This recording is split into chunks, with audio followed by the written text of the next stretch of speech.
Ya memang basically manusia yang tiap kali dipilih, ya kan, kayak Paus itu kan dipilih terus, ya kan, dan lain sebagainya. Aturan-aturan seperti itu menurut aku tuh nggak bisa untuk agama, karena agama itu kan yang boleh mengubah itu kan Tuhan, ya kan. Kayak contoh Nabi Muhammad turun ada Al-Quran karena ingin menyempurnakan kitab sebelumnya. Itu kan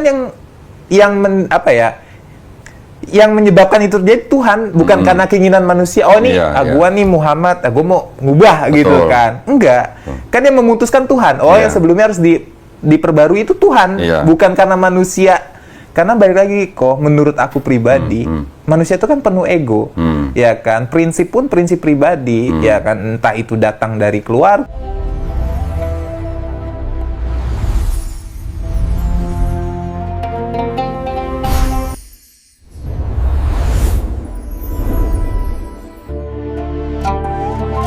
Pada malam hari ini saya nemu seorang pemuda yang masya Allah unik nih ya. Ini pemuda Cina apa nih berarti? Hitachi. Tapi Cina. Assalamualaikum Xiaobi ya. Waalaikumsalam. Namanya panggilannya Xiaobi. Nama aslinya siapa? Panggil nama lengkapnya? Li Jiacheng. Li Jiacheng. Oh berarti saya Li. Kalau gua setan. Bah. Lo kan saya yang buat tan, marga gua. Oh ya benar. Kaget ya. Insya Allah.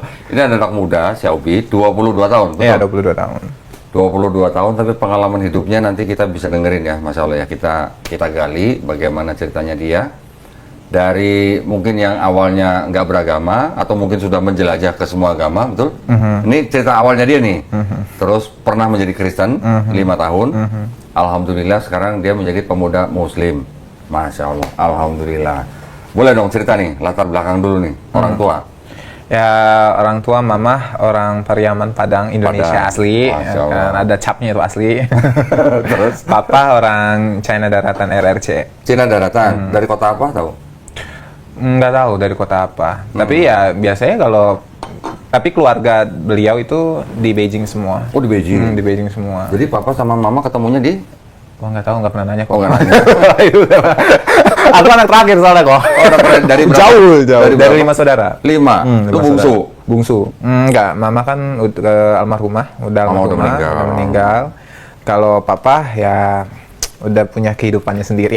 Oke, di Indonesia apa di luar? Di mana? Di Cina? Di Cina. Oh, balik ke Cina? Balik ke Cina. Oke. Xiaobi sendiri lahirnya di mana? Aku di Indonesia. Oh, lahir di Indonesia? Gede, besar di sini. Oke. Mama udah nggak ada. Mama nggak ada tahun berapa? 2022, leukemia. Kanker darah. Berarti ya ini jalan 4 tahun ini ya? Iya, jalan 4 tahun. Oke, nah sekarang berarti Xiaobi tinggal sama siapa? Sama kakaknya paling tua? Sendiri. Aku sendiri? Alhamdulillah ya, karena kan kerja. Jadi ya punya kediaman sendiri kok. Keren ya, umur 22 udah punya rumah. 22 apa 20 tahun punya rumahnya? 20 tahun. 20 tahun udah punya rumah sendiri, Masya Allah. Keren. Jadi ceritanya dulu sekolahnya kemana aja? Ya SD, SMP, SMA di Indonesia. Kalau kuliah, alhamdulillah di luar negeri, di Filipina. Ya di Filipina. Tapi ya program studi memang yang sebentar lah. Ya, memang sesuai bidang aja, ya kan, bidang musik instrumental. Oh jadi apa nih, musician berarti? Iya, karena kan aku punya nggak bakat sih, hobi ya. Hobi, dan menurutku kan hobiku ini kan harus disempurnakan ya. Karena kan ya kalau cuma nulis-nulis, main gitar segala macam itu kan ya basically semua orang bisa gitu. Makanya aku mau belajar lebih mendalam, ya kan, ya alat-alat musik dan lain sebagainya. Memang kan ya harus ada bidang khusus yang untuk ngajarin aku seperti itu. Oh, jadi kuliah musik di Filipina? Iya, kan Indonesia kan belum ada. Ya memang ada, tapi memang yang nggak resmi lah kok. Anak gua kuliah musik di Indonesia. Ada di Pulau Gadung waktu itu. Ada. Kapan? Udah lama. Dari tahun berapa? Nah, kalau aku, karena menurut aku tuh, karena kan memang ya sebetulnya ini balik lagi ya, banyak yang mengatakan Indonesia nggak begitu bagus dan lain sebagainya. Makanya ya udahlah, coba lompat ke Filipina. Memang kan kalau Filipina itu kalau di bidang musik menurutku bukan lebih bagus ya, tapi bagus lah. Ya kan, karena memang ya sudut pandang aku pribadi ya. Ya, nah yang bikin lu ke Filipina waktu itu tahu info dari mana? Temen. Oh, teman. Ya teman, karena kan kebetulan aku kenal orang di salah satu perusahaan di Filipina dan ya rekomendasiin lah ya kan, di sini akhirnya coba ke sana dan ya belajar musik lebih dalam, belajar mewadahi bakat aku. Jadi berapa tahun di Filipina? Baru balik. Hah? Hmm. Ini baru balik dari Filipina? Baru balik. Jadi berapa tahun? Cukup lama sih. Pokoknya abis mama meninggal aku ke Filipina. Oh, jadi hampir kurang lebih 4 tahun ini? Iya, 4 tahunan. Oke. Baru balik, nggak baru balik banget sih, udah setahunan. Setahun. Tapi memang ya bolak-balik ke sana karena memang kan banyak orderan ya, bukan orderan ya, yang minta tolong buat kerjasama untuk membuat lagu Bikin itu musik. dari Filipina. Karena kan teman-teman ya link-link itu networking aku di Filipina lebih besar. Kuliahnya di Filipina berapa tahun? Cuma 1,5 tahun. 1,5 tahun, sekarang udah terima orderan? Iya, sebenarnya sebelum aku kuliah pun udah. Oh, udah. Ya, karena basically kan aku komposer ya. Oh, berarti sebelum kuliah pun lu udah punya keahlian? Iya, gitu. Dan memang ya terbatas kok. Oh, makanya oke. aku perlu bantuan orang lain. Makanya itulah mau coba belajar lebih dalam. Jadi bisa semua ya aku embat lah. Berarti untuk komposer, arranger. Oh, berarti waktu lu kuliah di Filipina, begitu lulus lu udah go internasional berarti? Amin. Ya karena memang karena temen ya gitu. Oke. Jadi kalau go internasional terkesannya terkenal sekali. Tapi kan yang ngasih lu order kan orang luar negeri kan? Iya, memang orang Berarti luar kan negeri. go internasional lu udah Ya, itu namanya? Alhamdulillah dah kalau kayak gitu. Sebentar. AC-nya kok nggak dinyalain sih? Agak gerah ini. Nah. Keren ya, umur 22 tahun udah terima orderan dari orang luar negeri loh. Terus orderannya berarti orderan tentang musik semua? Iya, karena memang aku cuman di bidang musik, Oke. di bidang musik aja dan memang hobi kan, hobi buat ya dari cerita-cerita lah ya, dari cerita-cerita hidup aku masukin jadi ya lagu, ya dari simple-simple cuma main gitar, akustik, ya sekarang udah ya lumayan lah udah bisa. Berarti Xiaobi ini pencipta lagu? Pencipta lagu. Wih, udah berapa lagu? Ya cukup banyak sih ya. Cukup kalau dihitung yang terkenalnya sedikit. Tapi kalau yang apa? Coba yang terkenal apa tadi? Siapa tahu nanti yang nonton juga tahu nih. Oh, ternyata ini yang bikin gitu misalnya. Lagu apa yang viral? Yang viral mungkin yang sering didengar yaitu Pano. Parno. Pano. Oh, Pano. Pano. Pano yang itu nyanyi siapa? Yang nyanyi Zak. Zak dari Filipina. Zak. Aku bukan yang menciptakan sih, lebih yang mengkompos. Oh, kompos. Kompos lagunya. Pano ya. Pano. Terus apa lagi? Itu doang sih yang viral. Oh, itu doang. Tapi yang beneran viral ya. Ya, Yang beneran viral. Tapi yang lain juga ada yang viral juga. Mungkin di negaranya kali ya. Kayak contoh Oh. aku buatin lagu di Taiwan ya mungkin viral di Taiwan ya kan kayak gitu, atau yang kayak cuman viral-viral dipakai buat musik-musik dance background Oh. TikTok kayak gitu aja. Oh, Yang viral musiman lah kok. Oke. Ya, viral musiman. Di handphone ada nggak lagu-lagu ciptanya? Ada. Contoh Coba. Pano ada. Coba dong. Di mana? Pinjam sama saya itu ya handphonenya. Pinjemin. Siapa panggilannya? Polo. Can I borrow your phone? Nah. Wah, ini ceritanya tadi Xiaobi ini ke studio Garda Mualaf. Ini bawa anak muda dari Taiwan, panggilannya Polo, dan Polo ini ke Indonesia belum sampai 2 bulan ya. Terus kemudian Polo itu qadarullah bertemu dengan orang atau dibawa sama Xiaobi ke salah seorang ustadz, namanya Ustadz Hamzah, betul ya? Terus kemudian Polo ini berdiskusi dengan Ustadz Hamzah kurang lebih berapa jam tadi? 8 jam. 8 jaman. Terus akhirnya Polo ini masuk Islam, memeluk Islam. Cuman karena Ustadz Hamzah nggak bisa keluarin sertifikat, datang ke studio Garda Mualaf tadi bersyahadat ulang untuk mendapatkan sertifikat. Betul. Berarti ini anak muda juga udah dapat pahala gede nih, ya. Bawa anak Taiwan ke sini bersyahadat masuk Islam, Amin. Alhamdulillah. Ini juga karena Oke. orderan aja sebetulnya. Ya, tapi anak muda sekarang 22 tahun kerjanya udah musik komposer berarti ya. Keren loh ya, berarti udah Kalau gitu. sekarang udah nyoba, alhamdulillah udah arrange lagu juga. Oke. Udah ya karena kan sekarang ya karena hasil belajar itu kan Oke. gitu. Dari yang cuman bisa ngekompos cerita jadi lirik, sekarang udah bisa membuat lirik itu jadi lagu. Oh, gitu. oke. Jadi dengerin burung juga bisa jadi lagu tuh ya.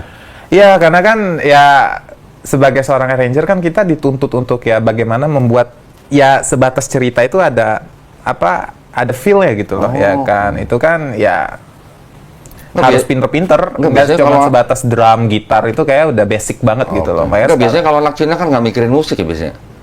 apa? Ini Cinanya sekarang bagaimana nih? Aduh, Cina mana nih kalau di RRC kok itu? Nggak, setahu gua kalau Cina Glodok nggak ada yang main musik masalahnya. Oh, iya benar juga. Benar Kalau juga. Cina di Beijing mungkin main musik itu ya. Oke. Kayak di Cina bagus sih kok dari Musik ya? dia dunia industri musiknya, industrial di bidang musik itu Bagus cukup ya? bagus sih. Oh. Di kawasan Asia sana, Asia Timur ya kalau nggak salah Oke. itu Nah. Oke, sekarang ini tadi kita udah lihat, udah tahu profesinya Xiaobi sekarang sudah menjadi musik komposer, gitu ya, keren ya. Terus ke perjalanan spiritualnya, lu sampai SMA agama apa? Kalau di KTP ya Islam. Oh, KTP. Di KTP Islam. Terus? Tapi ya karena kan aku tipe kalau orang yang banyak bertanya. Aku tipe orang yang pakai logika, ya kan. Walau memang kalau kita ngomongin faith atau iman itu kayaknya nggak bertabrakan lah. Oke. Kalau dipakai logika tuh kadang-kadang suka bertabrakan. Dari sanalah yang mulai agak explore gitu loh. Yang memang ya tadi spiritual itu kan memang penting ya. Karena kan ya menurut aku pribadi ya setiap manusia pasti punya prinsip lah, ya kan. Tapi balik lagi prinsip itu kan harus punya dasar. Karena kalau nggak ada dasarnya semua manusia berprinsip bisa masing-masing membuat prinsip masing-masing. Tapi dari kecil pendidikan agama dari ibunya nggak ada? Ada. Nah itulah yang menciptakan, yang membuat aku bertanya karena kebetulan kan keluarga dari pihak mamah itu kan Islamnya dari Sumatera lah, ya kan. Dan kalau dan kalau nggak salah itu keponakan mama dan lain sebagainya itu tuh Syiah. Oh, dan Syiah. Ya memang ya you know lah ya kan, dari situlah makanya aku bertanya-tanya ya kan, Islam itu apa sih gitu loh. Walaupun ya banyak orang ngasih tahu aku Islam itu agama ya damai, bahkan secara bahasa Islam itu artinya damai, ya kan, agama perdamaian. Dan di realitanya pada saat itu aku melihat ya Timur Tengah itu nggak ada damainya sama sekali, always chaos, ya kan. Ya Timur Tengah chaosnya kan karena Barat. Ya killing to each other ya. Kalau memang yang bagian yang karena Barat itu aku sepakat ya kan, tapi banyak juga yang aku kurang sepakati itu adalah kepentingan kelompok. Kepentingan kelompok yang mereka membunuh satu sama lain, even the same religion, itu menurut aku kan nggak masuk akal. Yang satu teriak Allahu Akbar, yang satu teriak Allahu Akbar. Tapi saling membunuh itu kan menurut aku kayak, karena dalam Islam yang aku percaya kan, ya kita ini manusia, sesama manusia, even bukan satu agama pun kita sesama manusia itu saudara. Apalagi satu agama. Bagaimana bisa sesama saudara itu saling membunuh itu, despite terlepas itu karena adu domba Barat dan lain sebagainya. Menurut aku itu kayak kurang tepat lah. Dan aku juga baca sejarah karena munculnya mempertanyakan agama itu kan berakar dari masalah yang aku lihat realita pakai mata kan gitu loh. Dan aku akhirnya membaca sejarah dan yang aku temui masalah ini tuh udah terjadi bahkan setelah zaman Nabi Muhammad wafat gitu loh, yang bahasa kasar ya cucunya Nabi Muhammad pun dibunuh sama yang beragama Islam, ya kan. Itu kan menurut aku loh kok bisa gitu kan, politik dari ya awal mulanya kerajaan setelah Nabi Muhammad wafat, ya aku lupa, sebelum Abbasiyah kalau nggak salah. Dari situ aku belajar sejarah dan intriknya banyak sekali gitu loh, yang bukan hanya intrik politik tapi darah ikut campur gitu loh. Dan itu semua kontradiksi gitu loh, yang menurut aku kayak kok agama damai ini seperti ini berdarah, ada harga yang dibayar tuh darah gitu loh. Kalau memang kerajaan-kerajaan ini, kita nggak ngomongin masa sekarang ya, mungkin masa sekarang kita bisa berdebat karena ada campur tangan asing, tapi kan kalau masa lalu itu bahkan kayaknya asingnya pada saat itu Eropa ya belum lagi majunya gitu loh kok, ya kan. Jadi kayak kalau kepentingan kelompok. Iya, kepentingan kelompok itu. Dan menurut aku kalau memang cuman ingin ya mengajari agama ya kan, kok ya saling membunuh gitu. Kalau pilarnya sama Islam kan harusnya nggak ada yang namanya saling membunuh menurut aku. Kembali ke pertanyaan gua, sampai SMA lu agama apa? Kristen. Kristen? Oh, sampai SMA. Sampai lulus SMA. Enggak, aku dari SMP tuh udah Kristen. Dari SMP? Dari SMP. Oh. SMP ke kuliah. Ya, ke kuliah tuh Kristen. Dan ya itulah kok, karena menurut aku ya tadilah, karena kan Kristen itu percaya ya agama kasih lah dan lain sebagainya ya kan. Enggak, waktu lu masuk Kristen nyokap lu tahu nggak? Enggak. Nggak tahu. Nggak ada yang tahu kok. Baru nggak tahu kok. Karena ya tadi balik lagi, menurut aku kan agama itu private ya. Ya private. Cuman di Indonesia kayaknya agama dimasukin ke KTP. Gitu kan. Tapi maksud gua ketika lu Kristen, lu kan menjalankan Kristennya apa enggak? Menjalankan. Nyokap lu tahu nggak? Enggak. Nggak tahu. Nggak tahu. Ya karena menurut aku nggak ada yang perlu dikasih tahu gitu loh. Ya, sampai kuliah. Sampai kuliah, sampai ya tadilah, karena kan aku explore ya kan, aku explore agama-agama yang menurut aku masuk akal yang mana sih gitu loh. Berarti lu sempat mempelajari agama lain atau sampai menjalankan? Mempelajari agama lain ya. Tapi belum menjalankan? Nggak menjalankan, yang menjalankan Kristen aja. Karena memang hanya Kristen yang bisa menjawab itu gitu loh. Menjawab apa? Ya tadi kasih dan lain sebagainya pada saat itu. Karena kan memang kebetulan ketemu orang yang tepat untuk bertanya. Ya kan? Pendeta? Iya, pada saat itu. Dan memang aku nggak bilang yang aku tanya di agama Islam nggak tepat, tapi mungkin nggak ada kapasitas untuk menjelaskan yang membuat udah cukup nih di hati gitu untuk menjawab pertanyaan yang ada di hati aku gitu loh. Nah, lo waktu itu ketemu siapa? Ketemu pendeta apa gimana? Dibilang pendeta enggak ya kok, cuman sebatas teman, tapi memang dia yang memang basically dalam sekali di agama. Dari SMP kelas berapa Kristennya? Dari SMP kelas udah mulai goyang, dari mungkin sebelum SMP udah mulai goyang kok. Sebelum Enggak, SMP. karena memang aku tuh dari SD itu suka banget lomba-lomba debat kayak gitu, bukan gitu? tipe yang suka debat gitu, kayak guru aja aku debat gitu. Buset. Ya kan, makanya kayak contoh ya masalah gampangnya katanya masalah siksa kubur. Aku juga bertanya itu masalah siksa kubur ya kan. Buat siksa kubur tuh buat apa sih fungsinya? Karena aku bertanya ya kan, namanya kita membaca, kita dapat informasi kan. Ya bahkan dalam Islam pun ya nggak ada salahnya untuk bertanya ya kan. Iya. Makanya aku bertanya siksa kubur itu ada buat apa? Ya kan. Katanya untuk orang-orang yang memang nggak bisa menjawab pertanyaan apa gitu. Dan kenapa pertanyaan itu penting gitu loh ya kan. Terus apa fungsinya untuk mempertanyakan itu apa gitu loh ya kan? Karena menurut aku kan selama kita di dunia itu sholat, beribadah, menjalankan semua perintahnya, tidak menjalankan semua larangannya, loh kok kenapa tetap harus ditanya gitu loh? Kayak nggak perlu ada tapi diada-adakan. Aku pada saat itu bertanya gitu dan katanya karena kalau you berbuat dosa di dunia itu itunya di alam kubur ya kan. Loh, terus fungsinya neraka buat apa? Kalau sudah dilakukan di alam kubur, ya kan? Berarti double dong ini penyiksaannya, ya kan? Itulah pertanyaan-pertanyaan itu yang justru membuat aku kayak, loh kok ini kan pertanyaan simpel ya, tapi mungkin ketemu orang yang menjawab itu nggak tepat gitu. Jadi malah membuat aku lebih kayak, loh, lebih nggak masuk akal lagi ini agama gitu loh, ya kan? Ya. Kenapa ada alam kubur, alam barzah, ya kan? Kalau masalah kiamat neraka masih percaya karena semua agama ada, ya kan, neraka gitu loh, ya kan? Aku percaya itu dan aku tipe kalau orang bukan ateis yang memang nggak percaya Tuhan. Aku percaya Tuhan karena ya secara matematika aja tanpa adanya pencipta itu mustahil ada dunia. Secara matematika based on math gitu loh, ya kan? Ya itu yang memang membuat aku percaya Tuhan. Tapi Tuhan yang mana harus aku percayai gitu. Jadi, Makanya aku jadi boleh explore. dikatakan waktu itu lu sedang masa pencarian lah ya. Masa pencarian. Gua kira lu nanya telur dulu apa ayam dulu. Tapi udah ketemu belum jawabannya telur dulu apa ayam dulu? Udah pernah nanya belum? Nah, ada yang bertanya kayak gitu. Lu udah pernah tahu jawabannya belum? Ya kalau menurut aku telur dulu. Telur dulu. Kenapa? Karena ditanya telur dulu atau ayam dulu. Iya. Di awal mulai ngomong telur ya. Enggak, coba lu ke warteg. Aha. Lu kalau minta telur ayam apa ayam telur? Telur ayam. Nah, kan telur dulu kan berarti. Betul. Ya, itu pakai telur dulu. Betul. Ya kayak gitulah kok kurang lebihnya. Wah, salah. Jadi Pertanyaan yang- dari SMP lu udah Kristen sampai lu kuliah. Terus waktu Kristen itu lu berarti kan udah percaya Trinitas berarti kan? Iya, Trinitas. Gua asumsinya lu Kristennya Protestan nih berarti nih, bukan Katolik. Bukan. Oke. Terus waktu dari Kristen lu masuk Islamnya tahun berapa? Masuk Islam itu Atau kembali ke Islamnya tahun berapa jadi? Enggak masuk Islam, bener kembali ke Islam. Karena gak ada yang diubah juga toh ya di KTP dan Iya, sebagainya. iya. Aku masuk bukan masuk Islam ya, Kembali, kembali mempercaya Islam itu ya di tahun 2024-an. 24, oh berarti 2024. belum sampai 2 tahun ini berarti ini?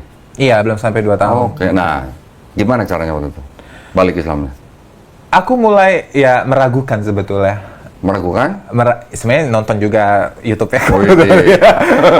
aku mulai meragukan karena ya banyak sekali yang debat sama Kodoni blunder. Oke. Ya kan, bahkan kayak loh kok mending gue deh debat sama dia gitu loh, masa kata debat sama Kodondi Iya, gitu loh, iya. kayak nggak mewakilkan sekali gitu Oke. loh. Yang ya dari situ yang aku dan banyak sekali hal-hal yang ya tadi lah yang aku bilang kenapa agama dipegang sama manusia yang memang tempatnya ego gitu loh, yang itu aku menurut aku nggak masuk akal. Dari situ juga, nah aku mulai mempertanyakan itu semua ya dari orang ya dari kayak Kodondi ya yang banyak lah ya apa penceramah-penceramah di luar sana yang memang khusus belajar masalah agama gitu loh, yang oh bener juga ternyata nggak masuk akal gitu loh ya kan. Dari sini aku bertanya lah ya kan, dan jawaban aku sama, percayai apa yang harus dipercayai. Ini kan pertanyaan simpel ya, kalau misalnya agama nggak bisa menjelaskan pertanyaan simpel dari kita manusia yang mengikuti agama itu loh, apa yang membuat jadi pegangan kita mengikuti agamanya gitu loh. Yang aku tanya itu orang-orang yang aku tanya itu selalu ngomong ya udah imani aja. Apa yang perlu diimani? Ini kan pertanyaan yang nggak bersangkutan sama iman, ya kan? Ini pertanyaan kayak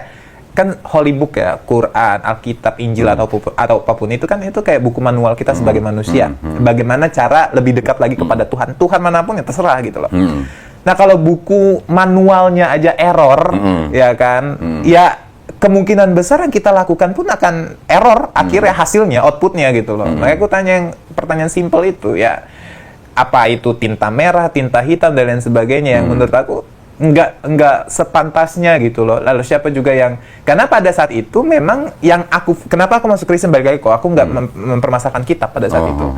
Aku keluar dari Kristen karena kitab. Aku masuk Kristen bukan karena kitab. Ya karena yang tadi ya pengajaran agama kasih dan lain sebagainya gitu. Lebih ke aku masuk Kristen karena ajarannya, bukan karena agamanya gitu loh.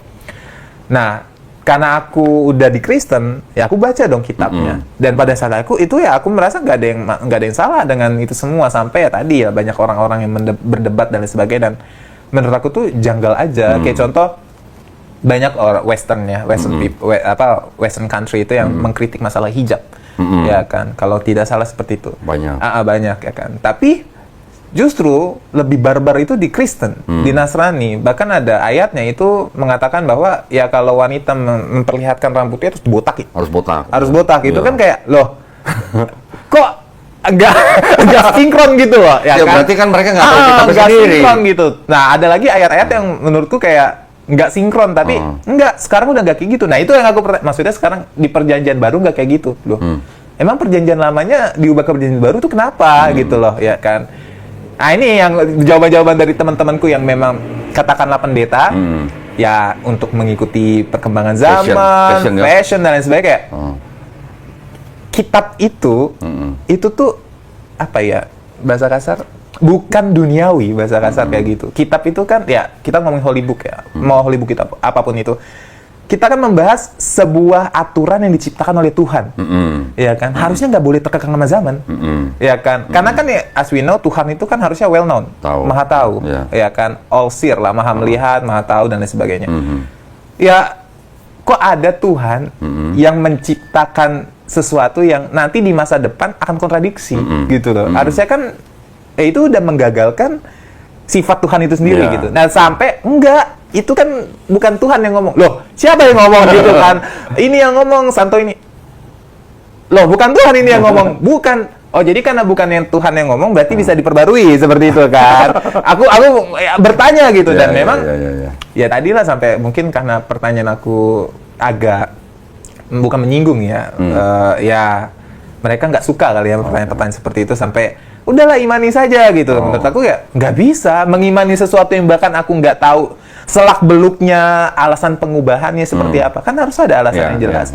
Oh, karena itu masalah gereja. Nah, itu yang menurut aku nggak masuk akal adalah lu menitikkan iman lu ke gereja. Ya memang basically manusia yang tiap kali dipilih, ya kan? Kayak Paus itu kan dipilih terus, ya kan? Dan lain sebagainya, aturan-aturan seperti itu menurut aku tuh nggak bisa untuk agama. Karena agama itu kan yang boleh mengubah itu kan Tuhan, ya kan? Kayak contoh Nabi Muhammad turun, ada Al-Quran karena ini menyempurnakan kitab sebelumnya. Itu kan yang menyebabkan itu jadi Tuhan, bukan karena keinginan manusia. Oh nih, gua nih Muhammad, gua mau ngubah gitu kan? Enggak, kan yang memutuskan Tuhan. Oh yang sebelumnya harus diperbarui itu Tuhan, bukan karena manusia. Karena balik lagi kok, menurut aku pribadi, manusia itu kan penuh ego, ya kan? Prinsip pun prinsip pribadi, ya kan? Entah itu datang dari keluarga, entah itu datang dari lingkungan, yang basically nggak bisa dijadikan alat ukur untuk menunjang agama gitu. Agama ini kan kita ngomongin apa ya, ketuhanan gitu loh. Itu ya dari situ yang aku mempertanyakan. Tuhan kan pasti punya aturan buat ciptaannya. Betul kok, ya kan? Dan kok bisa diubah? Kalau diubah lah, pasti nggak berasal dari yang menciptakan. Exactly, dan sampai akhirnya, diubah, tapi kan yang diubah bukan yang tinta merah. Dari situ aku mulai mendalami masalah Alkitab. Oh, jadi ada perbedaan gitu loh antara tinta merah sama tinta yang bukan tinta merah gitu. Akhirnya aku merasa, jadi yang tinta merah ini apa? Aku bertanya dong, karena namanya baru masuk agama ya. Kayak contoh, temanku baru masuk agama Islam pasti kan bertanya-tanya gitu kan. Tinta merah ini apa ya kan? Tinta yang bukan merah ini apa? Oh, tinta merah ini yang langsung dari Yesus. Siapa yang nulis? Yesus yang nulis, ya kan? Tuhan Yesus yang nulis. Kan pada saat itu manggilnya Tuhan Yesus. Tuhan Yesus yang nulis. Bukan juga. Bukan. Loh, terus ini kan bahaya banget ya kok ya. Kita ngomongin kayak mewakilkan Tuhan itu kayaknya, kalau mewakilkan Nabi masih bisa masuk akal. Ini kayak contoh sahabat Nabi mewakilkan Nabi jadinya sunnah. Kayak manusia sama manusia, ini kayak si orang ini mewakilkan Tuhan gitu. Kayak seakan-akan kayak kok berani banget gitu loh, yang mewakilkan Tuhan gitu kan. Tapi oke lah, namanya iman itu kan buta kok ya, gitu. Oke lah, ya kan. Terus diubah ini yang bukan tinta merah, ini masih bisa diubah. Itu Shopee bicara sama siapa? Diskusi sama siapa? Pendeta-pendeta. Pendeta-pendeta. Dan itu kayak, mohon maaf ya, mungkin bisa disensor, geblek. Karena pertanyaan aku yang harusnya membuat aku semakin yakin jadi semakin bertanya-tanya gitu loh. Jadi kayak kok jadi kayak gini. Jadi selama ini kita percaya ini yang mana gitu kan. Awal mula adanya kitab ini itu kapan setelah Tuhan Yesus disalib ya kan? Oh, jauh jaraknya. Loh, tambah Kok bisa jauh jaraknya begitu loh kan, kayak kok bisa jauh jaraknya? Kalau jauh jaraknya kok bisa legitimate? Kan manusia lupa, mau itu dia murid alim sekalipun nggak mungkin nggak lupa kok, ya kan? Kok bisa legitimate gitu loh kan? Kita ngomongin kitab dari Tuhan, satu kata salah aja nih Tuhan ngomong A B jadinya AC, itu kan bahaya kok. Betul. Gitu loh. Kok bisa percaya ini legitimate? Imani saja. Jadi yang setiap kali pertanyaan aku nggak bisa dijawab sama beliau-beliau, kartu kuncinya imani saja. Makanya kayak oh nggak bisa. Padahal kan zaman sekarang udah bukan imani saja ya. Oh iya. Udah ada Flash, udah ada BRI. Iya, memang Masalahnya itu udah 3 kali tadi ngomong imani saja. lebih kok. Ya, tapi yang diomongin si Xiaobi tadi ada benernya. Memang di Kristen itu kan dulu masa tertentu akhirnya ada dari kalangan mereka yang mencoba menentukan ini perkataan Yesus atau bukan. Ketika mereka menganggap ini perkataan Yesus, barulah sama mereka dikasih tinta merah yang tadi Xiaobi bilang, ya kan? Tapi yang menentukan ini tinta merah atau bukan kan ini kan orang-orang yang dari gereja. Nah, itu pemenang siapa? Ya itu tradisi mereka, udah nggak apa-apa. Itu adalah menurut mereka itu adalah juga berdasarkan inspirasi Roh Kudus gitu. Yang menulis bukan langsung Yesus, juga dikatakan yang menulis juga mendapat inspirasi Roh Kudus. Ya nggak apa-apa, monggo. Cuman masalahnya kalau kita mau lebih dalam lagi, kita harus melihat Bible itu agak jauh dikit. Jangan terlalu dekat. Kalau terlalu dekat ya itu tadi ngomong tinta merah, tinta hitam, tinta merah, tinta hitam. Tapi kalau kita agak jauh dikit, yang nulis ini siapa? Tahu nggak namanya siapa? Kalaupun bukan orang yang bernama itu yang menulis, yang ngasih nama itu siapa? Betul. Kapan ditulis? Di mana ditulis? Itu yang harus kita tahu. Lebih jauh lagi, oh, yang ini awalnya kitab siapa? Yang ini apa namanya? Oke, ini punya Kristen, tapi yang ini ada perjanjian lama ini punya siapa? Itu juga harus tahu. Terus kalau lebih jauh lagi, ini konsep ketuhanan keselamatannya gimana? Yang ini sama nggak sama ini? Ternyata ada beda.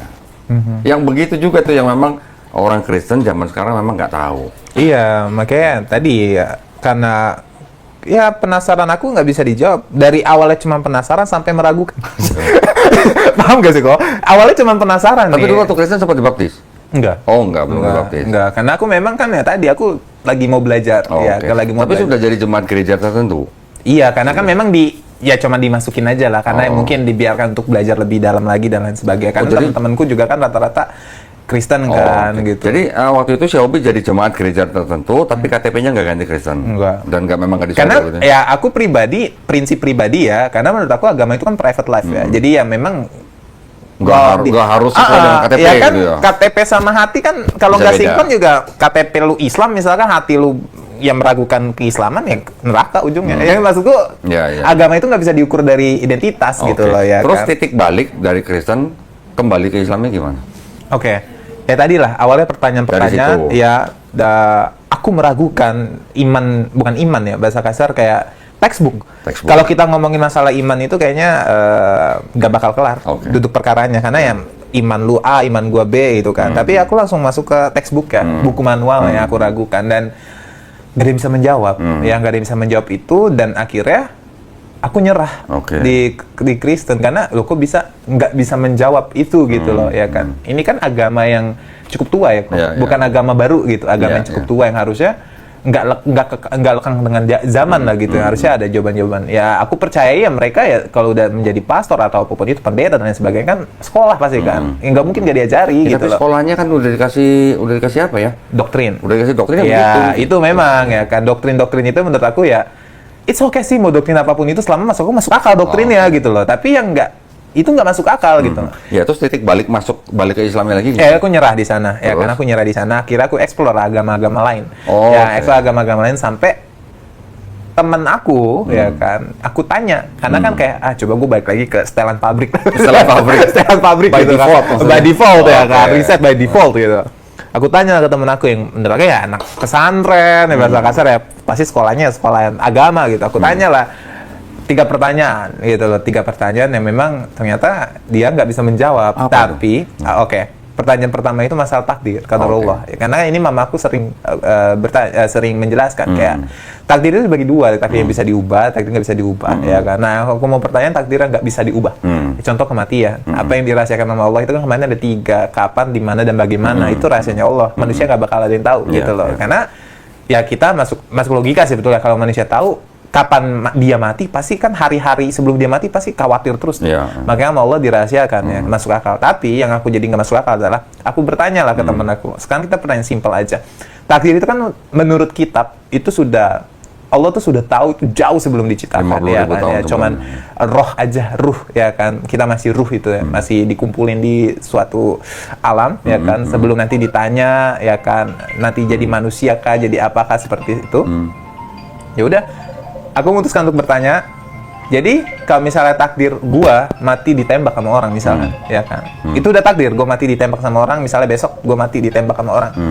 Iya sudah takdir. Berarti apapun yang terjadi, gua bakal mati besok ditembak sama orang, kayak gitu kok. Nggak kejawab. Nggak kejawab, ya kan. Terus, jadi ya.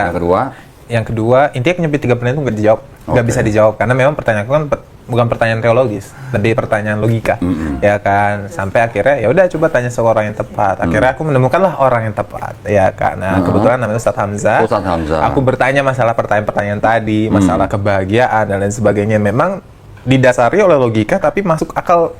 Didasari oleh agama, tapi masuk akal. Seperti itu. Dan akhirnya memutuskan, oh ternyata selama ini agama yang dulu gue yakini adalah agama barbar, agama nggak logis, ya agama yang memang basically didasari oleh darah dan lain sebagainya, ternyata yang paling masuk logika gitu loh, ya kan. Ya tadinya ya aku merasa kayak too much rules gitu, terlalu banyak aturan, terlalu banyak larangan yang menurut aku kayak kok seperti kita tuh dikekang gitu dalam agama ini, dan ternyata dijelaskan loh alasannya seperti itu. Terjawab semua. Terjawab semua. Tapi pertanyaanku yang utama itu loh yang menurut aku yang membuat aku untuk ya udahlah, aku yakini kembali lah agamaku gitu loh. Ya artinya semua pertanyaannya si Obi terjawab semua oleh Ustadz Hamzah. Ustadz Hamzah. Masya Allah. Termasuk ngomongin masalah Kristennya nggak? Enggak, aku enggak ada yang tahu aku Kristen. Even beliau. Oh gitu. Aku ngomong sama beliau itu cuman sebatas kayak, Bi, kamu manggil Abi ya kan, Abi Hamzah. Bi, gua mau tanya nih, ya kan? Gua mau tanya nih pertanyaan, soalnya gua meragukan nih gitu kan, ya kan. Apa pertanyaannya gitu kan. Berarti nanti kalau podcast ini udah tayang baru Ustadz Hamzah tahu ya lu. Waduh, bisa begini. Iya makanya lah nyokapnya aja nggak tahu lagi gimana Ustadz Hamzah ya. Gak ada yang tahu, Bi. Gak ada yang tahu kok. Soalnya memang basically ya tadi lah, prinsip aku menurut aku nggak ada yang perlu tahu lah masalah iman itu kan dalam hati ya gitu loh, maksudnya dalam pribadi kita, jadi nggak perlu di show off juga gitu kan. Ntar abis ini lu minta maaf sama Ustadz Hamzah lu. Tapi Masya Allah, berarti Ustadz Hamzah bisa menjawab pertanyaan si Obi dan akhirnya si Obi kembali ke Islam. Syahadat ulang berarti? Enggak sih. Kan nggak ada yang tahu. Syahadat mandiri atau? Iya, syahadat mandiri. Karena kan sholat kan udah otomatis kan syahadat. Yang penting syahadat mandirinya gitu kan. Berarti sholat tobat dong lo? Ya, seperti itu lah. Sholat tobat. Ya, tapi selama lu jadi Kristen, makan babi? Makan. Oh, makan. Gimana, enak kan? Sama aja sih. Sama aja. Normal pada karena mungkin karena aku baru makannya pas sudah itu ya, jadi nggak ada yang sensasi gimana. Apalagi lu di Filipina 4 tahun. Aku justru makan babi di Indonesia kok. Oh, makan di Indonesia? Lah, kalau di Filipina kan babi begini, babi begitu. Semua makanan banyak kan babi. Enggak kok, jarang di Filipina. Justru di Filipina tuh nggak tahu ya, mungkin di tempat aku aja ya. Kalau di Filipina di mana? Manila? Enggak, di Paranaque. Gua dulu pernah ke Filipina, di Manila. Ya biasa kalau kita cari makan ya di mall gitu ya, food court ya.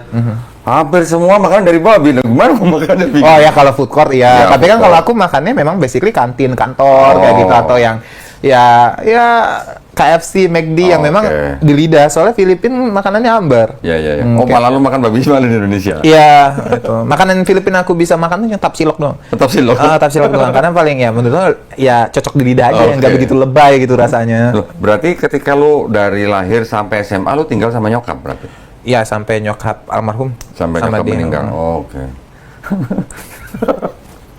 Ceritanya cukup menarik ya. Berarti seorang anak, ya masih boleh dibilang kalau SMA tuh kan masih belia lah ya. Tapi pola pikirannya udah jauh kemana-mana, bahkan bisa sampai pindah ke Kristen. Tapi alhamdulillah akhirnya kembali ke Islam. dengan artinya apa? Dengan sebelum kembali ke Islam tuh berarti si Obi dulu pernah, tadi kalau nggak salah ceritanya pernah punya fobia terhadap Islam. Iya. Ya, karena yang berdarah-darah itulah ya. Iya, bukan itu doang sih kok. Bukan itu aja. Ya tadi lah ya, aku kan banyak baca-baca berita di Indonesia sekalipun yang kita kan agama damai ya. Maksudnya ya kita harus ya memperlihatkan itu kalau kita agama damai, tapi banyak di sini yang tadi lah pelarangan pembangunan gereja dan lain sebagainya. Menurut aku itu nggak memperlihatkan agama damai gitu loh, gitu dari Gini, kalau masalah pembangunan gereja nih gue berusaha senetral mungkin ya. Gue juga dulu waktu Kristen juga pikirnya begitu. Kok orang Islam begitu sih, orang mau bangun gereja kok susah amat gitu ya. Tapi ternyata kalau kita kembali lagi ke aturannya, pemerintah kan udah bikin aturan. Ya, aturan itu aja yang tinggal diikutin. Nah, masalahnya yang sering muncul di permukaan di media itu adalah yang kejadian-kejadian gereja yang mungkin perizinannya kurang, ketika ada perizinan yang kurang atau direkayasa, itu yang jadi masalah. Tapi sebenarnya kalau ini diikutin semua aturannya dari pemerintah, harusnya nggak masalah. Harusnya ya. Kita sekarang bisa ngelihat kan kerja-kerja yang gedenya segede gaban juga ada kan. Kok bisa dapat izin? Berarti mereka ngikutin aturan pemerintah gitu. Tapi kalau ada yang nggak ngikutin aturan, terus kemudian jadi masalah, terus itu di blow up, itu yang jadi kesan seolah-olah kita yang nggak damai. Bukan begitu harusnya. Iya. Karena memang contohnya udah banyak banget gitu. Awalnya bikin rumah doa, ya nggak pakai izin. Izinnya mungkin izin RT lah. Sekali, 2 kali, 3 kali didemin, terus lama-lama jadi apa? Persekutuan. Lama-lama jadi gereja tanpa izin, gimana nggak diprotes gitu. Itu loh, gue berusaha netral nih, gue bukan membela sana sini nih ya. Tapi memang gue udah sering banget terima laporan sampel-sampel kasus yang kejadian-kejadian itu ternyata perizinannya kurang atau direkayasa. Setelah terkonfirm lah ya. Iya. Ya intinya itulah. Soalnya aku kan ngelihatnya ya namanya anak muda ya kok ya. Aku ngelihatnya ya kayak gitu dan ya kagak menelusuri lebih dalam. Juga aku nggak punya network untuk tahu confirm kan, kalau punya mungkin network untuk confirm ya sebenarnya apa sih yang terjadi. Kalau aku kan cuma sebatas apa yang aku baca aja gitu. Dan itulah makanya yang membuat shaping aku juga ya masalah Timur Tengah dan lain sebagainya yang ini bukan agama ini kayak gladiator masa kini. Masa kasar barbar banget lah gitu. Gue juga dulu gitu, Bi. Gue juga dulu waktu 7 tahun perjalanan gue ke Islam, yang 5 tahun ini gue cuma ngamatin orangnya. Sama seperti lu, gue ngamatin orangnya. 5 tahun gue ngamatin orangnya, selama 5 tahun pula gue gak kepengen masuk Islam. Tapi selama 2 tahun gue membandingkan Islam dan agama-agama yang lain, baru gue harus pilih Islam. Kenapa gue harus pilih Islam? Karena ternyata cuman Islam yang berasal dari yang menciptakan langit, bumi, dan manusia. Berdasarkan apa? Seperti yang tadi lu bilang, berdasarkan kitabnya. Kalau bukan berdasarkan kitabnya, kita juga mungkin gini. Kan kalau namanya nasihat, perintah, aturan, larangan, itu kan bisa aja ciptaan manusia yang bijak. Betul kan? Betul. Jangan mencuri, jangan membunuh, jangan memperkosa, dan sebagainya. Bisa aja itu berasal dari aturan manusia yang bijak. Gitu. Atau yang manusia sudah berpengalaman, dan sebagainya. Tapi kalau ada ayat-ayat yang nggak mungkin orang pada zaman itu tahu tanpa alat-alat tertentu, berarti kan nggak mungkin karangan manusia. Gitu. Itu yang dulu membedakan Islam dengan yang lain. Tapi lu sebagai anak muda, bahkan sekarang cuman masih umur 22, sudah punya pola pikir yang begini, dan sekarang alhamdulillah sudah kembali jadi Islam, gue sih cuma bisa bersyukur aja gue bener. Dan itu sebenarnya bisa dimanfaatkan buat siar Islam juga sebenarnya. Makanya tadi setelah dia nganterin orang Taiwan Sadat di sini, gue paksa podcast di sini. Karena ternyata dia juga ngaku, saya juga mualaf kok, Masya Allah. Berarti itu ya, sesuatu yang kita pengen tahu, bagaimana ceritanya orang bisa masuk Islam. Tujuannya apa? Supaya orang-orang yang sudah Islam, mendengar cerita seperti cerita Xiaobi ini, jadi paling tidak lebih waspada. Waspada buat diri sendiri, waspada buat keluarganya. Ya kan? Juga untuk apa? Supaya iman dan akidah kita tambah kuat. Iya benar. Itu yang tujuan kita itu, ya, podcast ini. Bukan untuk bikin Xiaobi jadi ngetop atau gimana, enggak. Udah ngetop dia masalahnya. Enggak. Orderannya udah dari luar negeri masalahnya. Amin dah. Ya, keren. Nah, terus ada lagi nggak, Bi? Mungkin perjalanan Xiaobi yang tadi mungkin belum diceritain. Dari Kristen ke Islamnya, apa yang mungkin belum... Aku kan memang suka traveling ya kok. Gitu. Dan aku salah karena satu. pekerjaan atau karena memang hobi ya? Enggak lah, amin sebagai tanah mudah-mudahan ya. Mudah-mudahan. Ini baik buat amin nih kok di sini. Jadi memang suka traveling, dan salah satu wishlist aku kan ya setelah aku mempercayai Kristen itu mau ke Vatikan. Widih. Ya kan. Although mungkin bukan, karena aku bukan Katolik kan, tapi memang penasaran aja. Lu bukan Katolik, kenapa pengen ke Vatikan? Penasaran aja penasaran. gitu. Karena ya menurut aku kayak kok ada sih ya gitu loh. Karena kita tahu lah sejarah Eropa itu kan semua disetir sama Vatikan. Entity kecil tapi bisa menyetir Eropa gitu kan. Untuk Katolik loh ya. Untuk Katolik. Ya, kalau sekarang mungkin udah enggak gitu. Kalau dulu kan gitu. Penasaran apa sih? Sekarang untuk Katolik masih Vatikan. Untuk Iya. Katolik, kalau nggak, maksudnya dalam birokrasi negara-negara Eropa udah enggak. Udah beda zaman lah gitu. Aku ya punya prinsip yang gue pengen tahu nih akarnya gitu loh, yang gue percaya ini gitu loh, ya kan. Maulah ke sana, coba-coba mau ke sana. Nah, tapi kan yang balik lagi ya, kan nggak segampang itu ke sana ya. Akhirnya kan? sampai nggak? Nggak, karena udah meragukan dulu. Udah meragukan dulu. Nggak perlu buang Bitcoin. Oke. Udah meragukan duluan. Nah, disitulah aku coba searching masalah paus dan lain sebagainya. Mungkin kalau paus dari aku kecil tau lah, kenal lah masalah paus. Kayak semua orang tahu lah paus itu siapa ya kan. Makanya kayak ya aku mencoba sejarah pengangkatan paus dan lain sebagainya. Sejarah paus pertama itu siapa dan ternyata sih kalau bakal itu ada Alkitab itu ternyata dari mereka-mereka. Dari situ aku kayak, makanya aku penasaran lah mau ke sana gitu kan. Tapi ya karena kebetulan udah meragukan jadi nggak jadi ke sana. Tapi memang titik yang paling membuat aku meragukan agama Kristen ya. Aku nggak bilang kalau pengikut penganut Kristen itu salah atau benar dan sebagainya. Tapi menurut aku pribadi ya kan meragukan itu karena ya tadi kontradiksinya banyak, kayak contoh lah yang nyampe ada kalau nggak salah ilmuwan yang dieksekusi mati sama gereja karena hanya mengatakan bumi itu bukan titik edar ya Galilei ya kan. Ya kan, terus ternyata sekarang diubah lah. Itu kan menurut aku dari situlah pengubahan itu yang justru membuat aku kok diubah, alasan pengubahannya apa, siapa yang mengubah, titiknya ya kan perlu dong ada ukurannya ya kan, diubahnya tuh sampai seperti apa ya kan ini bukan Alkitab ya, maksudnya kitab suci itu kan kitab Tuhan bahasa kasar gitu kan. Tuhan yang ingin itu ada gitu loh, terlepas nanti siapa yang ingin itu ada, tapi kan yang kita tahu semua kitab manapun Tuhan yang mau itu ada gitu untuk jadi buku panduan manusia.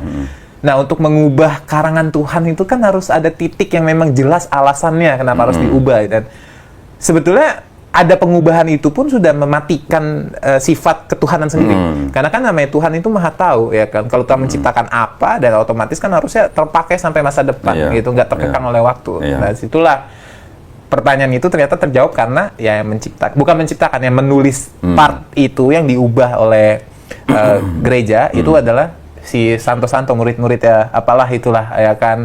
Dari situlah aku bertanya, oh jadi bukan part Tuhan ya kan ya. Oh berarti kalau misalnya ini Alkitab nih ya, kalau cuman yang tinta merahnya berarti segini nih. Sisanya itu yang tebal itu yang manusia yang membuat ya kan. Nah dari situ kan aku bertanya ya kan, boleh dong bertanya ya kan. Nah itulah pertanyaan-pertanyaan tadi yang dijawab imani saya menurut aku nggak bisa. Kita kan manusia, Tuhan menciptakan manusia tidak seperti hewan gitu. Manusia, membedakan manusia sama hewan itu adalah rasa. Akal rasa memang basically hewan nggak punya gitu loh. Kan Tuhan yang menciptakan manusia, build-nya by default-nya seperti ini. Ya berarti kan Tuhan mau kita bertanya. Ya kan, Tuhan mau kita kalau memang Tuhan nggak mau itu, ya kan, Tuhan cuma mau manusia imani saja, udah nggak usah ciptakan manusia. Udah semuanya malaikat aja, angels. Karena angels nggak perlu, maksudnya nggak free will ya kan. Menurut aku seperti itu. Berarti kan ya tadi lah pertanyaan-pertanyaan tadi juga. Ya tadi masalah kenapa turun ke bumi ya kan dan sebagainya, Tuhannya. Karena kan dari situ aku mulai bertanya.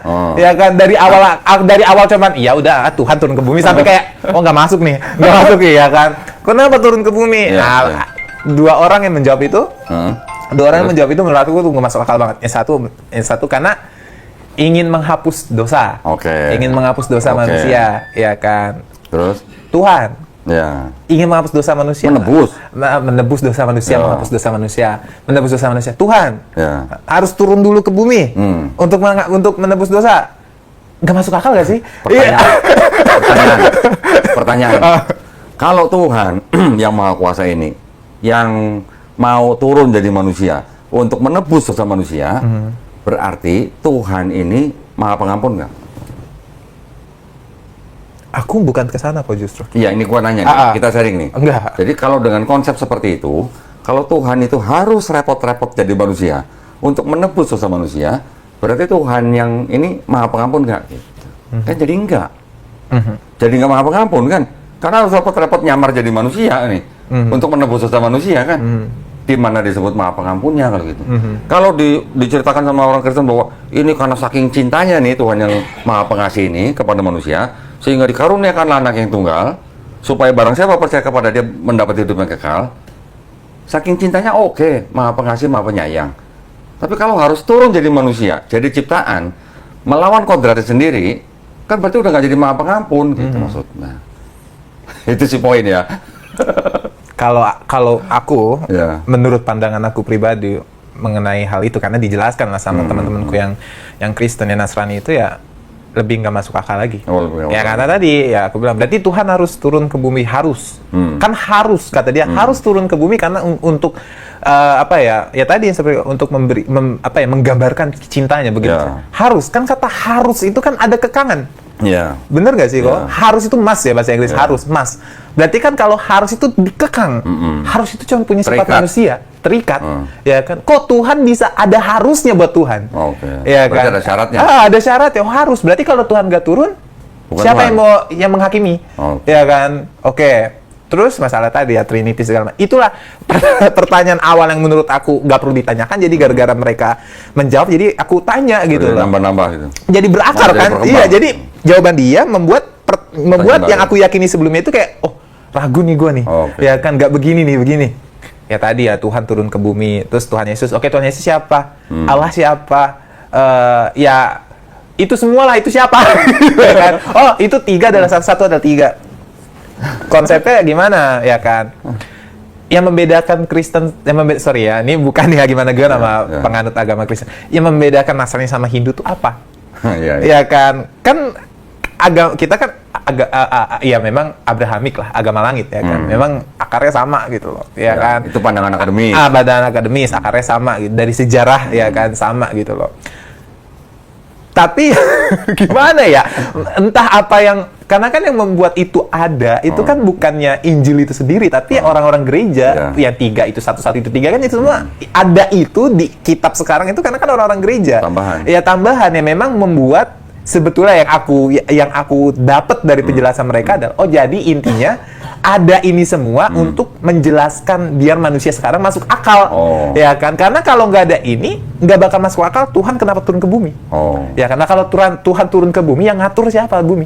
Ya, kan Tuhannya turun ke bumi. Iya, kalau menurut pandangan mereka, menurut pemahaman mereka, Tuhan turun ke bumi, kalau ditanya siapa yang ngatur manusia, ya tetap Tuhan, karena Tuhan Maha Kuasa, kata mereka. Terus tugasnya Allah sama Roh Kudus itu apa? Ya itu, ya mau dibilang ngatur bumi, ya Tuhan yang Maha Kuasa ini. Karena dia Maha Kuasa, maka dia Maha Kuasa jadi manusia. Oke. Nah, kan tinggal tanya balik nih, kalau memang Tuhan ini Maha Kuasa, bisa jadi manusia, kita tanya, bisa nggak jadi iblis? Nah, Harusnya bisa. harusnya bisa dong. Kalau mereka alasannya Maha Kuasa bisa jadi manusia, harusnya dengan kemahakuasaan dia bisa jadi iblis dong. Betul. Tapi iblis kan sifatnya jahat. Iya betul. Kan nggak mungkin yang baik jadi jahat. Betul. Betul nggak? Betul. Nah, berarti paradoks. Iya. Nah, itu maksudnya. Kalau bilang Tuhan Maha Kuasa bisa jadi manusia, kita tanya, bisa nggak jadi iblis? Kalau mereka bilang bisa, salah. Mereka bilang nggak bisa juga salah. Kalau mereka bilang nggak bisa, berarti nggak Maha Kuasa. Kalau mereka bilang bisa, masa Tuhan jadi jahat? Itu jadi paradoks. Seolah-olah kita ngomong, bola itu kotak banget ya. Gitu, seolah-olah begitu. Jadi. Iya, itulah yang terjadi jika Tuhan dikotakkan oleh manusia. Ya. Kalau Tapi selama 5 tahun lu baru sadar gitu maksudnya. Jadi Kristen. ya karena kan awalnya cuman yang aku yakini kok. Karena kan memang basically aku lihat ya ajaran-ajaran mereka, agama kasih, agama sayang, bahkan ada part yang katanya kasihanilah musuhmu. Ya kan itu cintai musuhmu ya kan. Kasihlah musuhmu. Ya kan itu kayak wow banget. Ya kan. Gua kasih analogi mau nggak? Anggap lalu bangsa Indonesia yang belum merdeka. Anggaplah gua penjajah Belanda. Gua datang, gua ambil hasil bumi lu, gua kasih kitab, baca ya, kasihlah musuhmu. Gimana dong? Lu bangsa yang hasil buminya gua ambil, gua jajah, gua kasih kitab, baca, kasihlah musuhmu. Lah musuh lu siapa waktu itu? Mereka. Gimana dong?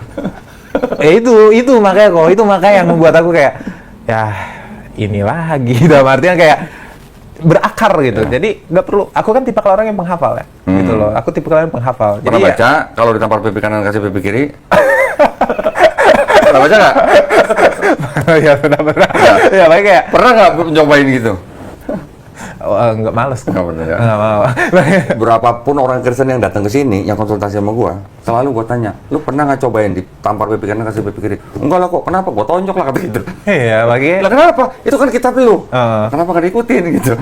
Iya, tapi aku penasaran. Ini pertanyaan yang sebetulnya nggak perlu aku tanya ya, karena aku bukan Kristen lagi, gitu. Atau setidaknya aku nggak mempercayai itu lagi ya, karena apa yang membuat akhirnya ya tadi selain Koko bilang menelusuri segala macam yang sampai ya tadi ya meragukan Kristen itu, kalau dari Koko sendiri Oke. Dondi. Kalau masalah tadi Trinitas itu kan tadi kan selalu jawabannya imani saja.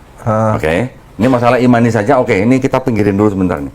Tapi seperti tadi Xiaobi juga bilang, sebuah agama pondasinya kan harus kitabnya. Nah, ketika di kitab itu setelah gua pelajarin sejarahnya, asal-usulnya, masalahnya apa, ternyata di dalam kitab yang dulu gua imani itu, di dalamnya ada kontradiksi, di dalamnya ada ayat yang tidak asli. Kalau tidak asli, berarti seperti tadi kata Xiaobi, berarti ini udah buatan manusia. Nah, gua cari buktinya beberapa lama, akhirnya gua dapat buktinya malah dari kalangan Kristen sendiri, tapi yang dari kalangan kritik teks gitu, ya. Yang di kalangan kritik teks itu mereka mempelajari manuskrip atau naskah-naskah kuno, dan mereka bisa membuktikan bahwa ternyata di dalam kitabnya yang gue imani waktu itu banyak ayat-ayat yang tidak otentik. Tidak otentik artinya apa? Ditambahkan belakangan. Nah, kalau sudah ditambahkan belakangan, berarti kan apa? Ya berarti kan sudah korup kalau udah begitu, ya kan?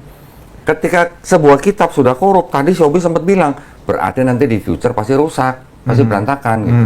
Karena bukan berasal dari Tuhan yang menciptakan kita nih gitu. Gue juga asalnya gitu ketika gue sampai meninggalkan Kristennya. Karena gue mendapatkan buktinya malah dari kalangan Kristen sendiri, ya gue malah tambah yakin. Sama kok. Kecuali nih kalau gue dapat misalnya tuduhan dari di luar agama Kristen. Ini gue mungkin masih bisa berusaha membela nih, ya kan? Tapi kalau gue dapat buktinya malah dari kalangan Kristen sendiri, lagi gimana gue mau bela, malah internal gue yang ngakuin gitu. Nah dari situ baru setelah gue mempelajari yang lain yang di Quran itu, cuma mungkin kita beda pertanyaan gitu ya. Kalau di gua waktu itu gua bersandarkannya kepada apa? Bersandarkan bahwa ini ada sebuah kitab yang ditulis 1500 tahun yang lalu. Ternyata kitab ini ada isi ayat-ayatnya yang ini nggak mungkin karangan manusia. Karena pada zaman itu belum ada alat-alat tertentu untuk ngomong begini gitu. Berarti ini pasti berasal dari menciptakan langit, bumi, dan manusia. Gitu. Nah, dan ternyata di dalam Islam, di dalam Quran itu nggak ada yang namanya rasisme. Lu mau orang sipit kayak, lu mau orang kita sama-sama Cina nih. Lu pengen nggak kalau misalnya benar Tuhan jadi manusia, lu pengen nggak Tuhan itu sipit sebagai orang Cina? Ya, maksudnya gitu kan? Kalau di Kristen mereka percaya Yesus itu Tuhan jadi manusia mengambil ras Yahudi, ya kan? Kenapa? Lah kan Yesus orang Yahudi. Kenapa dia jadi orang Yahudi? Lah itu makanya kan jadi menimbulkan orang lain ras lain iri. Kalau Tuhan ngambil ras dari satu ras tertentu Yahudi, gua orang Cina juga pengen dong Tuhan gua sipit gitu. Ibaratnya begitu. Tapi aku lihat di gereja di Cina Tuhannya sipit. Lah, itu bukti. Ya, itu bukti omongan gua. Karena orang Cina juga pengen menggambarkan Tuhan seperti ras mereka, makanya mereka menggambarkan Yesusnya sipit. Lo tahu nggak gereja Ethiopia taunya Yesus kulit apa? Hitam. Jadi itulah bukti omongan gua bahwa kalau Tuhan sampai dia mengambil manusia menjadi manusia dengan ras tertentu, otomatis ras yang lain pasti berangiri dong. Lah buktinya di Cina Yesus sipit, di Ethiopia Yesus kulit hitam. Itu yang menunjukkan bahwa Tuhan itu tidak maha adil kalau dia jadi manusia gitu. Betul. Maksudnya. Nah, jadi ketika gua belajar di Islam, ternyata di Islam tidak ada yang namanya rasisme. Ya. Orang Cina sama orang Arab nih kita bandingkan nih. Ada hadis yang mengatakan bahwa orang Arab tidak lebih baik daripada orang non-Arab. Non-Arab kan bisa Cina, bisa orang kulit hitam, bisa orang kulit putih, dan macam-macam. Orang non-Arab juga bisa lebih baik daripada orang, tidak lebih baik daripada orang Arab. Yang lebih baik dari mereka ini yang bagaimana? Yang bertakwa. Berarti kita orang Cina bisa lebih baik di mata Allah SWT dibandingkan dengan orang Arab kalau kita lebih bertakwa daripada mereka. Benar. Begitu juga sebaliknya. Berarti di Islam yang diukur atau yang dinilai adalah takwanya. Bukan rasnya gitu. Itu yang gua terima di dalam Islam. Berarti kalau begitu di Islam tidak ada diskriminasi. Harusnya nih ya, ini ajarannya kan. Kalau masalah aplikasinya di dunia, di Timur Tengah segala macam sampai terjadi begitu, itu nggak mengikuti ajaran Qur'annya, tapi itu udah urusan politik gitu. Tapi kalau di Islamnya nggak ada urusan beda-beda ras atau urusan diskriminasi, nggak ada. Itu yang bikin gua akhirnya gua nggak bisa nolak, gua harus milih Islam karena terbukti Islam ini cuman Islam yang diturunkan yang menciptakan langit bumi dan manusia. Gitu. Benar. Ya itu sih. Ya memang menurut aku membuat Islam itu sempurna ya karena memang gua bukannya maksudnya mau merendahkan orang yang masuk Islam karena ngeliat orang dengar azan atau ngeliat orang wudhu atau ngeliat orang sholat atau ngeliat haji. Ada orang-orang Islam yang masuk gara-gara ngeliat begitu. Ya fine aja, hidayah bisa lewat apa aja gitu. Tapi kalau gua caranya lewat situ gitu. Apa Xiaomi juga dari tadi yang diomongin sebenarnya kurang lebih sama gua. Kurang lebih sama, cuman mungkin Xiaomi belum lebih masuk lagi ke ayat-ayat mana yang dipermasalahkan. Gitu. Kalau gua dapat buktinya apa? Kitab, ada ayat, ada catatan kaki. Catatan kakinya ngomong apa? Ayat ini tadinya catatan di pinggir halaman, kemudian disisipkan oleh penyalin. Karenanya ayat ini pasti tidak asli. Yang ngomong Bible sendiri coba. Kalau Bible gue sendiri yang ngomong begitu terus gimana? Dan Bible itu khusus untuk calon pastor, bukan untuk jemaat. Berarti kalau begitu pastor yang ceramah di mimbar, berarti dia tahu di dalam kitab mereka ada ayat yang tidak asli. Mau lihat? ada. Mau lihat? Berarti belum nonton video gua semua ini. Banyak kok video kok. Iya, tapi lu berarti belum pernah ngeliat yang ini. Ya ini buat edukasi aja. Buat edukasi aja nih. Pernah lihat nggak begini? Tebalnya beda nih, ya. Ini apa? Kitab suci? Katolik. Tulisannya apa nih? Tidak untuk diperdagangkan. Nah, berarti orang Katolik sendiri pun nggak bisa beli ini. And how do you get this? Ada deh. Oke. Ya, ini ada pengantar dan catatan lengkapnya. 2009 dipersembahkan kepada umat Katolik Indonesia oleh Direktorat Jenderal Bimbingan Masyarakat Katolik Departemen Agama Republik Indonesia. Resmi nggak? Resmi. Percetakan Arnoldus ND, ya. Dicetak cuma 3.000. Ya ini 2009. Di seluruh kitab ini ada ayat, ada catatan kakinya. Oke? Dan di seluruh kitab ini yang mengajarkan konsep yang paling sempurna tentang Trinitas, yaitu ada Bapa, Firman, dan Roh Kudus, dan ketiganya satu, cuma satu ayat. Cuma ada satu ayat yang mengatakan Bapa, Firman, dan Roh Kudus, dan ketiganya satu. Mau tahu? Di sini. Bunyinya begini. 1 Yohanes pasal 5 ayat 7. Robi tolong bacain. Yang garis merah. 7 sebab ada 3 yang memberi kesaksian di dalam surga, Bapa, Firman, dan Roh Kudus, dan ketiga adalah 1, 8, dan ada 3 yang memberi kesaksian di bumi. Nah, cukup ya. Ini ada keterangan di bawah nih, ayat 7 sampai 8. Kalimat di dalam surga sampai di bumi, ada keterangan bagian ayat ini apa? Bagiannya tidak terdapat dalam naskah-naskah Yunani yang paling tua dan tidak pula dalam terjemahan-terjemahan kuno. Bahkan tidak dalam naskah paling bahkan apa? Tidak ada paling baik dari Vulgata. Nah, Vulgata itu Bible dalam bahasa Latin di abad 4. Terus?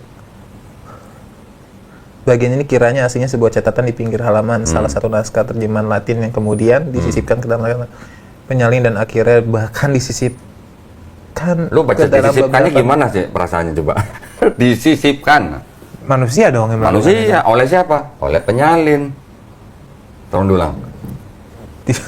Latin yang kemudian disisipkan ke dalam naskah oleh penyalin dan akhirnya bahkan disisipkan ke dalam beberapa naskah Yunani. Karenanya bagian ini pasti tidak asli. Nah, tolong ulang. Karenanya bagian ini pasti tidak asli. Nah, tidak asli kata lainnya apa?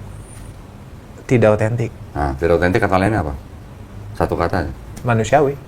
Penciptanya ya manusia. Kalau tidak asli sama dengan apa? Serius. Palsu. Ya. Kan based on textbook ya. Iya. Based on textbook ya. Kita cuma bacain loh. Based on textbook, benar. Kita cuma bacain loh, ya. Sumpah baru tahu. Sumpah baru tahu. Nah, kitabnya orang Kristen yang Protestan dengan yang ini, kan di Kristen Protestan ada 66 kitab dari Kejadian sampai Wahyu. Sama dengan yang ada di sini juga ada. Cuman di sini punya 7 kitab disebut Deuterokanonika itu yang tidak masuk dalam kitabnya orang Kristen Protestan. Yang 7 Deuterokanonika itu ditolak oleh Kristen Protestan. Tapi yang 66 di sini ya sama dengan yang punya 66 Protestan. Gitu. Pertanyaan. Kan kok waktu itu Kristen kan? Pasti Ya. keluarga juga Katolik. Katolik apa? Enggak, Kristen. Kristen. Semua Berarti Protestan. keluarga Protestan juga kan. Nah. Di kitab normal nggak ada. Nggak ada. Nih gua tunjukin. Makanya biar lu punya bayangan. Nih, yang gua pegang dari kecil dulu yang begini. Tebalnya beda banget ya. Beda jauh lah. Lu perhatiin dari depan atau yang dari Matius lah misalnya. Yang Matius lah. Ini Matius. Buka yang Matius nih. Oke. Ini ayat. Oke. Di sini yang di bawah cuma ada catatan ayat-ayat doang yang paralel dengan ayat yang di sini. Tapi kan nggak ada catatan kakinya. Iya. Kalau di sini lihat nih. Matius. Ini ayat, ini catatan kaki loh. Ini ayat, ini catatan kaki sepanjang ini. Ini tolong dikat ya. Terus mereka mempercayai apa kok? Mempercayai doktrin gereja. Nggak usah diikat itu mah. Doktrin. Loh. Tapi bisa timbul iman karena doktrin itu gimana ceritanya? Jadi ya ini jadi gini. Jadi ini kan ada ayat-ayat nih. Ayat-ayat ini kan ditafsirkan oleh gereja. Gereja ini yang mendoktrin jemaatnya. Oke. Jadi kalau mau diceritain nanti perjalanan doktrin itu cukup panjang. Karena perjalanan doktrin itu sempat berubah-berubah dari abad-abad awal sampai abad yang sekarang.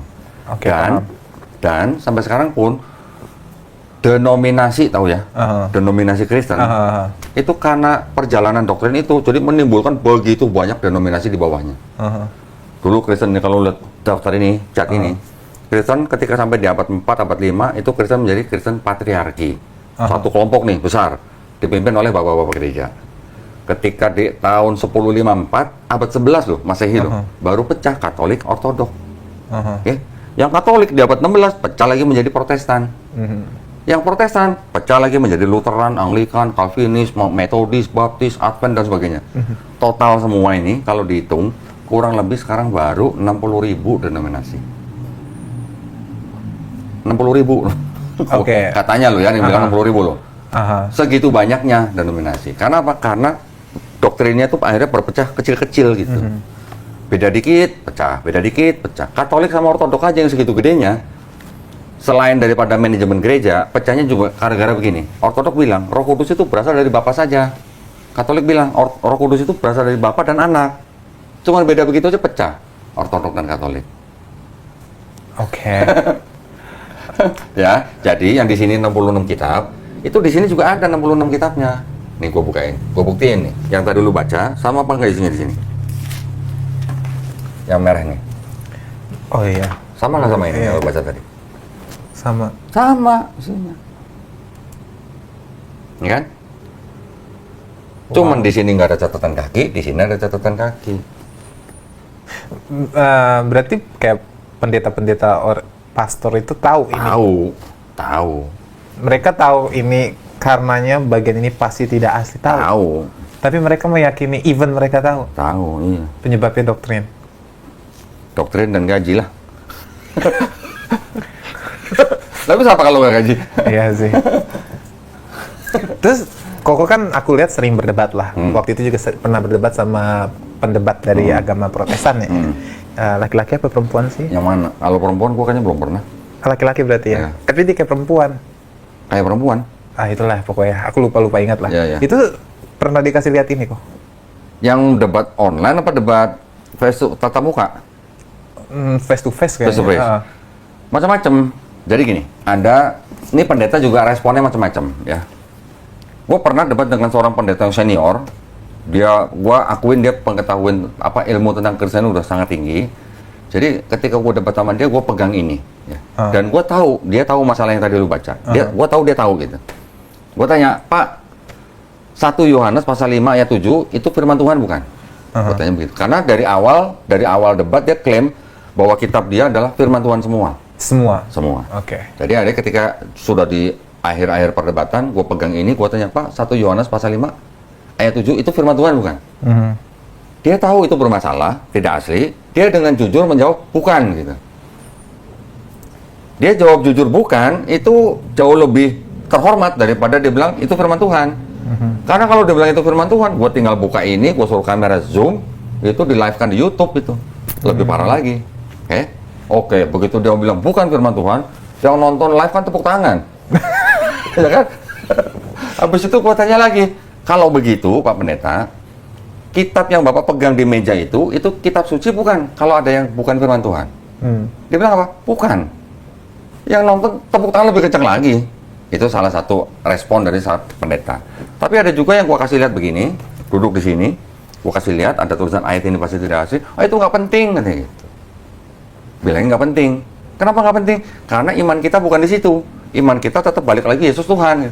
Loh, mau nyembah Yesus itu hak Bapa, silakan gitu. Cuman saya menunjukkan ada ayat tidak asli. Bagaimana bisa dibilang ini kitab suci gitu maksudnya. Ya mereka bilang itu nggak penting katanya gitu. Ada yang begitu. Ada juga pendeta yang datang ke sini, gua tunjukin ini, gua suruh baca kagak mau. Gua yang mau baca pun dia nggak mau denger gitu. Ada yang begitu. Jadi beda-beda nih respon pendeta itu beda-beda. Kalau pendeta ini masih punya conscious ya, artinya kesadaran tentang baik apa benar dan salah.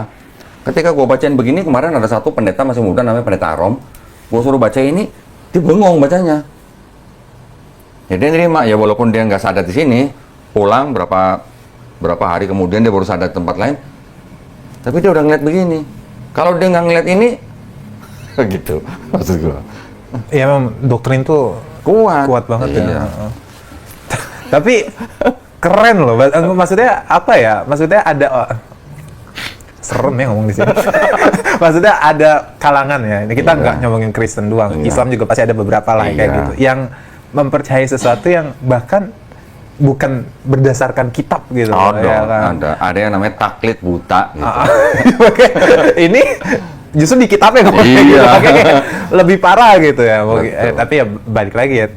Ya aku sih ya sebagai manusia ya, mau itu agama apapun itu, mau itu Hindu, Buddha, penganutnya pasti kan tahu mana baik mana yang buruk ya gitu. Menurut aku sih yang aku imani ya, as long as you're a good people, then you're a good people gitu. It doesn't matter what your religion behind gitu kan. Tapi balik lagi yang namanya kita kan manusia ya, kita perlu tahu yang tadi ya agama segala, apalagi bagi aku yang percaya Tuhan ya kan. Ya makanya aku ya mencari ya kan ketuhanan itu seperti apa ya kan, tidak merendahkan agama manapun ya. Aku bukannya aku bilang oh aku belajar agama yang lain kayak contoh Hindu, Buddha, tapi kenapa aku nggak memilih agama ini, bukan karena aku merendahkan, karena balik lagi nggak sesuai dengan kriteria aku sebagai manusia ya kan. Karena ya tadi ketuhanan itu kan yang benar-benar yang Tuhan itu apa sih gitu loh kan. Dari zaman dulu orang-orang berpendapat manusia Tuhan ini, Tuhan ini, Tuhan ini, versi masing-masing. Tapi aku punya versi ya Tuhan itu nggak boleh berbentuk ya kan. Tuhan itu nggak boleh berbentuk dalam konteks yang manusia tahu gitu kan. Artinya Tuhan itu tidak boleh ada yang serupa dengan dia. Iya ya kan, ya itu, dan nggak boleh ya tadi Tuhan itu awal, Tuhan itu akhir ya kan. Tuhan nggak bisa beranak, Tuhan nggak diberanakan juga gitu loh ya. Di sini ditulis ada juga Tuhan itu bukan manusia, Tuhan itu bukan anak manusia. Tapi perjanjian lama. Oh, perjanjian lama. Tuhan itu tinta tidak merah kok. Tinta merah, tinta hitam. Kalau di perjanjian lama nggak ada tinta merah, tinta hitam. Terus kalau tinta merah, oh itu baru ada di perjanjian baru. Ya, di sini juga ditulis perjanjian lama. Adonai Elohenu, Adonai Ehad. Oh, oke. Itu sama dengan Kul Huwallahu Ahad. Ditulis lagi, tidak ada yang serupa dengan aku di bumi. Ditulis lagi, kita juga baca di Quran, walam yakullahu kufuwan ahad. Ditulis lagi, Tuhan bukan manusia, Tuhan bukan anak manusia. Sama dengan lam yalid walam yulad. Coba. Berarti kontradiksi dong sama apa yang mereka. Antara perjanjian lama dan perjanjian baru, konsep ketuhanannya kontradiksi, konsep keselamatannya kontradiksi. Tapi tidak semua perjanjian baru ya. Yang di perjanjian baru, kalau yang bicara 4 gospel, Matius, Markus, Lukas, Yohanes, ini konsep ketuhanan dan konsep keselamatannya inline dengan perjanjian lama. Sejalan dengan perjanjian lama. Jadi ajaran Yesus dan ajaran perjanjian lama inline. Tapi ketika ngomongin Paulus, ini yang baru beda. Jadi kalau Yesus bilang, kalau perjanjian lama nih, perjanjian lama bilang, gimana caranya masuk surga? Bertobat. Orang fasik itu kan yang berdosa secara terus-menerus. Kalau dia bertobat dan melakukan ketetapan Allah serta menegakkan keadilan dan kebenaran, dia pasti hidup. Hidup artinya apa? Masuk surga. Orang fasik. Mau masuk surga, bertobat. Meninggalkan semua perbuatan jahat, belajar berbuat baik, menegakkan keadilan, mengendalikan orang kejam, membela anak yatim, memperjuangkan perkara janda-janda. Dosa lu yang merah seperti kirmisi atau kain kesumba bakal putih seperti salju atau bulu domba. Kata perjanjian lama. Yesus ngajarin apa? Lu mau masuk surga, bertobat. Lu nggak bertobat, lu nggak masuk surga. Tapi ketika di Paulus apa? Kalau mulut lu ngaku Yesus sebagai Tuhan dan percaya dalam hatimu Allah telah membangkitkan dia dari antara orang mati, baru kamu selamat. Doktrin baru. Kan beda nih, berarti antara perjanjian lama, Yesus dan Paulus, kan beda. Benar kan? Tapi kalau yang ajaran perjanjian lama dan Yesus, konsep ketuhanan dan keselamatannya, dibandingkan dengan Nabi Muhammad SAW yang menerima Quran, di Quran ditulis, segeralah mencari ampunan dari Tuhanmu. Apa maksudnya? Bertobat kan? Taatilah Allah, taatilah Rasul, beriman. Ya kan? Kalau lu bertobat, beriman, beramal soleh, lu dapetnya sorga yang luasnya seluas langit dan bumi. Sama nggak sama Yesus dan perjanjian lama? Sama. Jadi ada perjanjian lama atau nabi-nabi sebelum Yesus, terus Paulus, terus Nabi Muhammad SAW. Yang sama, yang perjanjian lama, Yesus dan Nabi Muhammad SAW untuk konsep ketuhanan dan keselamatan. Yang Paulus beda sendiri. Tapi diimani. Iya. Dasarnya? Doktrin. Doktrin. Balik lagi ke doktrin berarti. Iya. Ya, ini kalau diterusin panjang nih. Ya, oke lah, paham. Oke lah berarti. Oke. Jadi saya sih alhamdulillah ya tadi Xiaobi sudah menjelaskan perjalanan spiritualnya dari yang orang tuanya beda suku dan beda ras, terus akhirnya SMP menjadi Kristen, pas sudah kuliah kembali ke Islam dan alhamdulillah sekarang sudah kembali menjadi Muslim. Yang saya harapkan atau doakan mudah-mudahan Xiaobi istiqomah gitu. Amin. Ya, ada pesan buat yang nonton? Buat yang Muslim sama yang belum Kameranya Muslim. yang ini. Yang ini. Ya, intinya ya perkuat iman, ya kan, selalu istiqomah ke jalan yang memang by textbook Quran, selalu ikuti Quran.